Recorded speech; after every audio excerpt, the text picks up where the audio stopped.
Queridos hermanos, Colosenses capítulo 2, versículo 10. Nos dice que y habéis sido hechos completos en Él, el cual es la cabeza de todo principado y potestad. Estamos viendo la segunda parte de este versículo, en Él. Estamos completos en Cristo.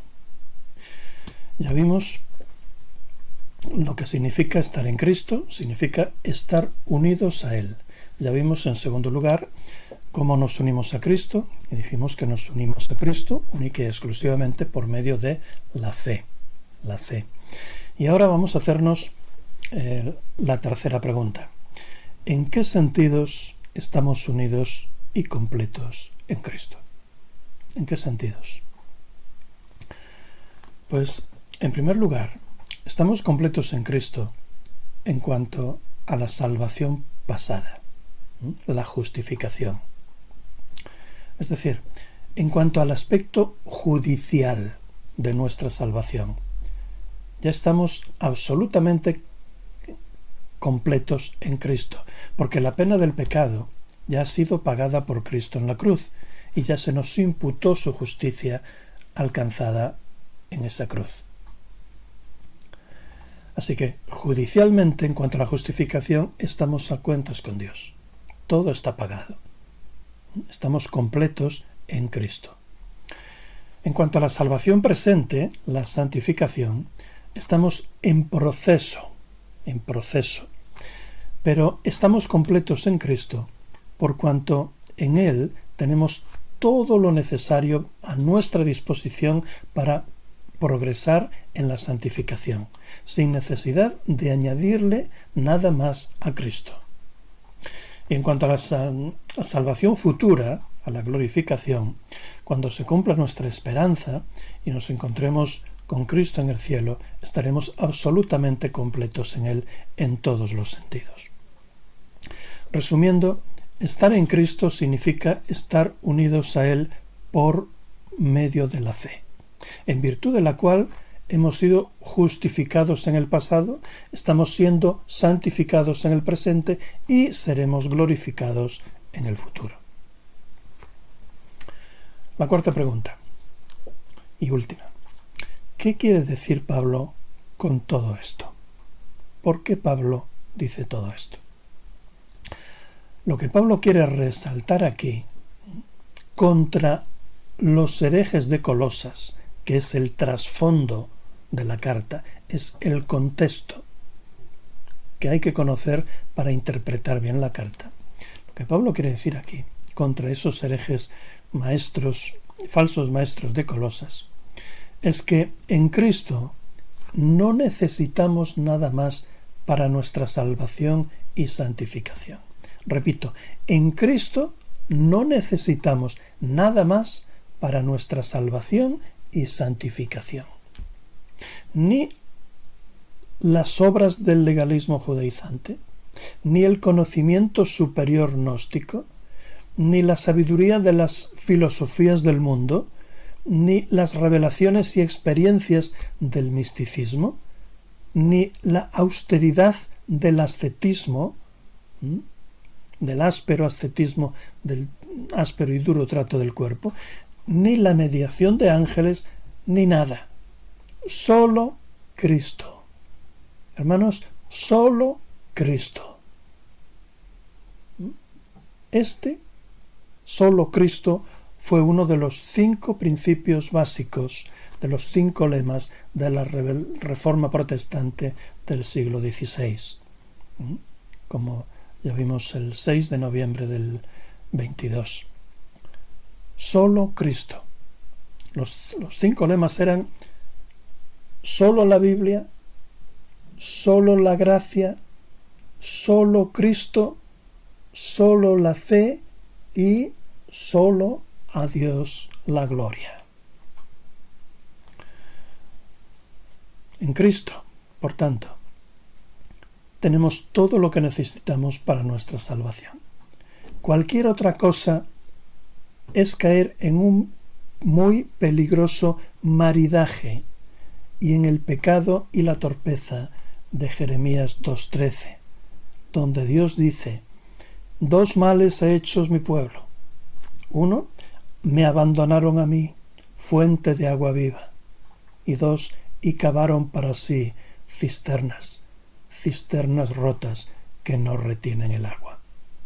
Hermanos, solo Cristo es necesario y suficiente en todo. Vamos a terminar o continuar con tres aplicaciones. La primera, nuestra actitud frente a la vida. Hermanos, ya que hemos sido hechos completos en Cristo, quien es el Dios Altísimo, ¿cuál debe de ser nuestra actitud frente a la vida? Pues tenemos que gritar, como Pablo en Filipenses 4:13: todo lo puedo en Cristo que me fortalece. Tenemos que sentirnos, como dice Pablo en Romanos 8:37, más que victoriosos por medio de aquel que nos amó, por medio de Cristo. Tenemos que ser, como dice Pablo en Efesios 6:10, fortalecidos en el Señor y en el poder de su fuerza.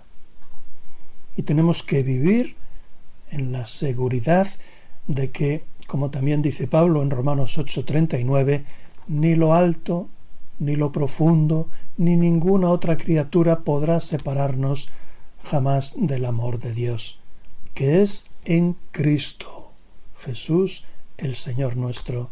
Amén.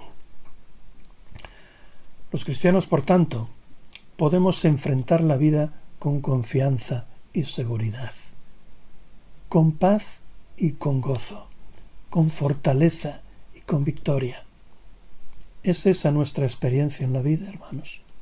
Enfrentamos la vida con confianza y seguridad, con paz y con gozo, con fortaleza y victoria. Si no es así, nos estamos perdiendo mucho de lo que tenemos en Cristo. Segunda aplicación. El peligroso maridaje. Maridaje significa unión, mezcla, mestizaje, sincretismo. Los colosenses estaban siendo tentados a realizar un peligroso maridaje entre el Evangelio de Cristo y las nuevas doctrinas de los falsos maestros.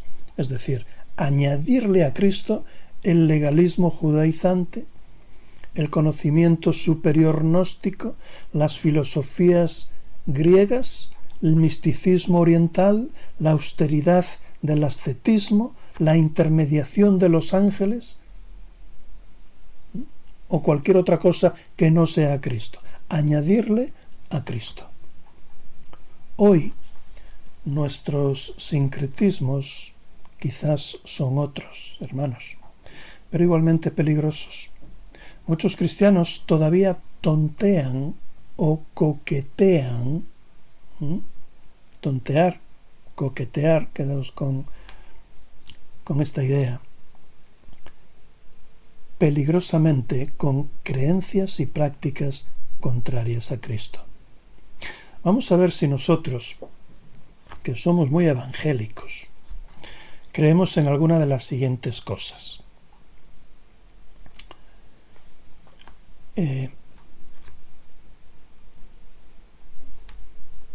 Pensemos, por ejemplo, primeramente en el orientalismo, el yoga, la meditación trascendental, la nueva era u otras creencias y prácticas orientales. Tonteamos o coqueteamos con la astrología, con las supersticiones.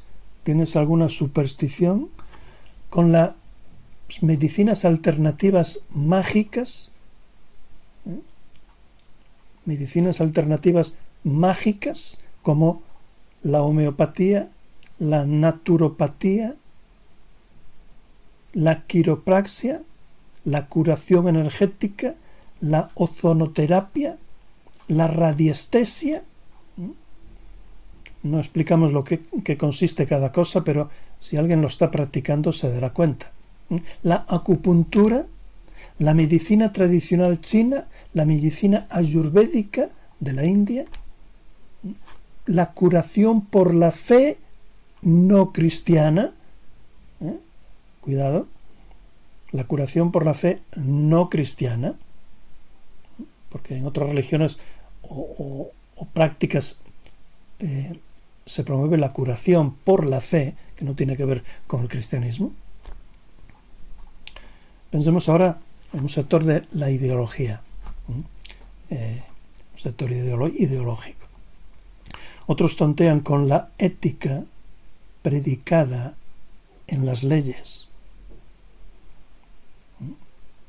Las leyes también nos moldean ideológica, moral y prácticamente, porque tendemos a creer que lo que está aprobado en las leyes es porque es bueno y lícito, y no siempre es así. Pongamos algunos ejemplos recientes en nuestro propio país.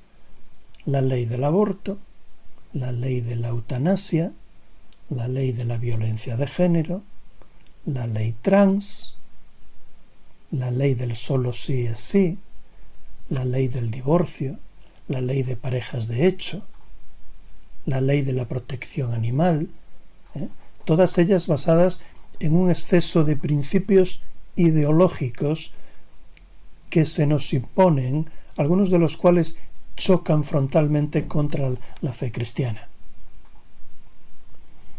La ética enseñada en las escuelas y en los medios de comunicación, como las relaciones prematrimoniales, la unión libre, el aborto, el divorcio, la ideología de género, cierto tipo de feminismo, el progresista, cierta psicología, ciertas filosofías e ideologías humanas, etc. Otros coquetean con el emocionalismo, lo que vale es lo que uno siente, o con el experimentalismo, lo que vale es lo que uno experimenta, o con el milagrismo o tomasismo, perseguir los milagros, estar todo el día en busca de milagros, ver milagros donde no los hay, no creer sin ver, las nuevas revelaciones, algunas muy sutiles, el poder de la mente, es decir, la visualización, el poder de la palabra, es decir, la verbalización, la confesión positiva, la confesión de fe, el dilo y será realidad. Otros coquetean con las obras y los méritos y las vírgenes y los santos, etc. Hermanos, ¿compatibilizamos alguna de estas creencias o prácticas con la fe en Cristo? Porque son incompatibles. En la medida en que abrimos la puerta a esos complementos, estamos diciendo que Cristo no es el preeminente en todo, que no estamos completos en Él, que nos hacen falta otros medios de salvación y de santificación. Y no es así, hermanos. Solo Cristo. Solo Cristo. La tercera aplicación. Nuestra actitud frente a algunas situaciones más concretas de la vida diaria. Por ejemplo, la soledad. ¿Quién no se ha sentido nunca solo? Todos nos sentimos solos muchas veces. Incluso aunque estemos rodeados de gente, a veces nos sentimos solos en nuestro interior, ¿verdad? La soledad no es natural. Dios no nos creó para estar solos. Somos seres sociales. Cuando Dios creó al hombre, dijo, no es bueno que el hombre esté solo. Por eso Dios creó el matrimonio, creó la familia, creó la iglesia y nos creó para vivir en sociedad, relacionándonos los unos con los otros. Después de crear al hombre y a la mujer, les dijo, Génesis 1:18, fructificad y multiplicaos, llenad la tierra. La soledad no procede de Dios. La soledad enloquece. La soledad es una de las consecuencias sociales del pecado.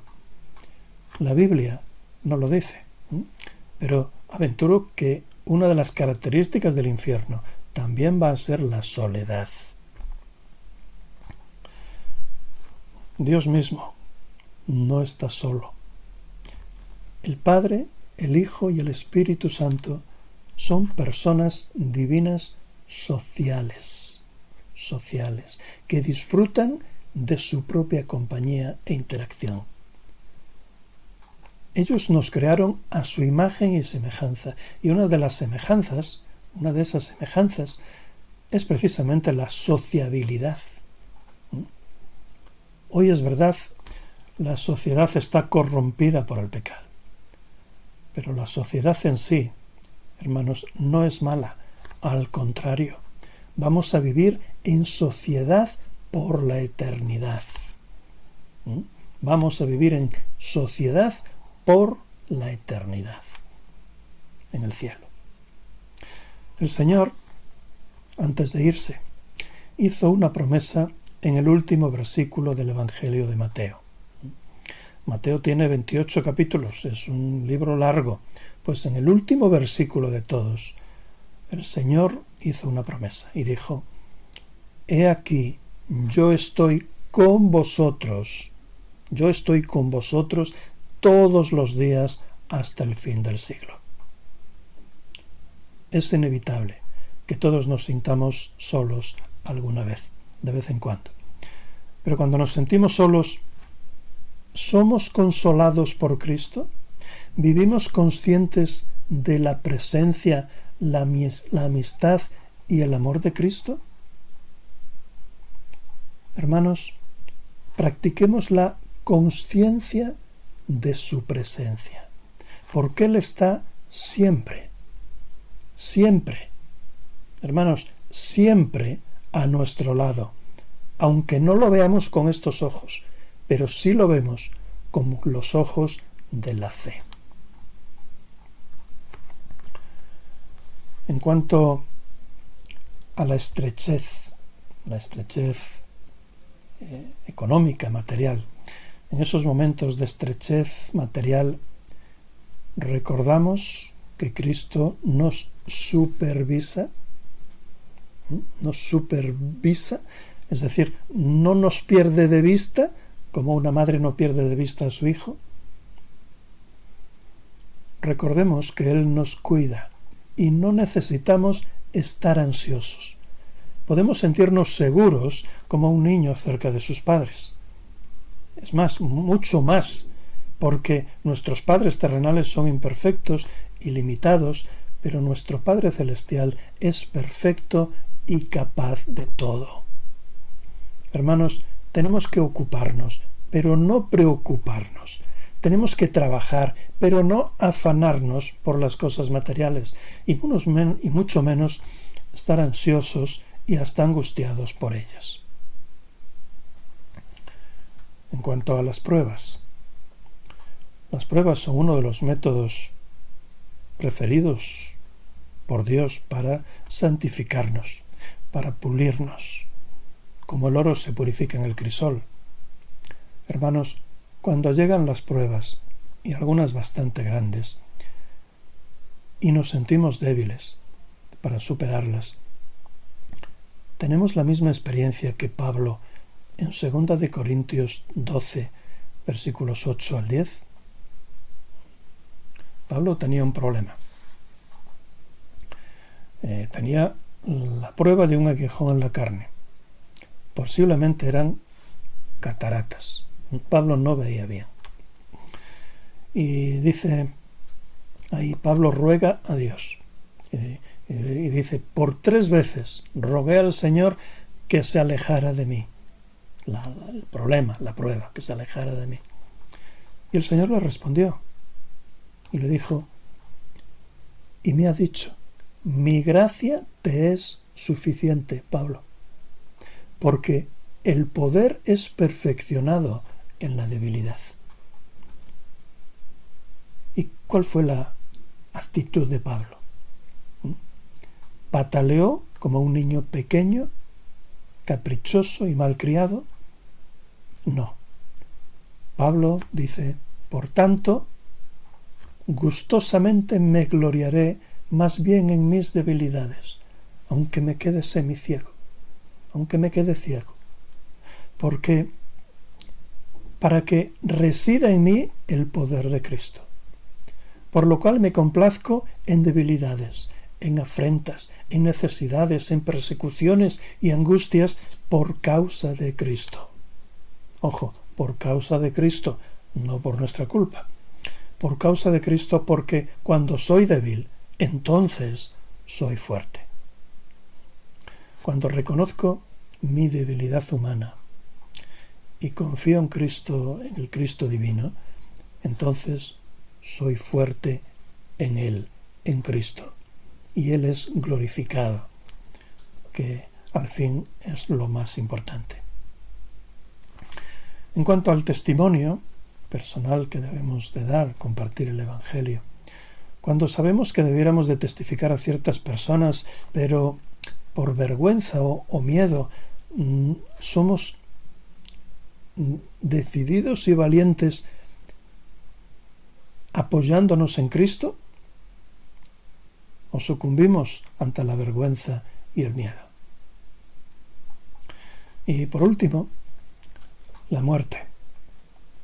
Todos vamos a morir, ya lo sabéis. Es terrible para el orgullo del hombre la realidad de la muerte. Es como una bofetada en su vanidad. Vaya palo para el engreído ser humano, la muerte. Cuando llegue el momento de nuestra muerte, que llegará, confiaremos en Cristo para sostenernos y llevarnos a su reino celestial. Atravesaremos el río oscuro de la muerte confiadamente, con paz, con gozo, con ilusión y hasta con el entusiasmo de que al fin vamos a verle. Hermanos, el saber que hemos sido hechos completos en Cristo debe hacernos recitar y cantar junto al rey David los 6 versículos del Salmo 23 y hacerlo con toda confianza. Dice, vamos a hacerlo en la versión Reina Valera del 60 porque es la que conocemos de memoria. Jehová es mi pastor. Nada me faltará. Él es mi pastor, nada me faltará. En lugares de delicados pastos me hará descansar. Junto a aguas de reposo me pastoreará. Confortará mi alma. Me guiará por sendas de justicia por amor de su nombre. Aunque ande en valle de sombra de muerte, aquí está la muerte, no temeré mal alguno, porque tú estarás conmigo. Tu vara y tu cayado me infundirán aliento. Aderezas mesa delante de mí en presencia de mis angustiadores. Unges mi cabeza con aceite. Mi copa está rebosando. Ciertamente, concluye el salmista con satisfacción, con reposo, ciertamente el bien y la misericordia me seguirán todos los días de mi vida, y en la casa de Jehová moraré por largos días, por la eternidad. Amén.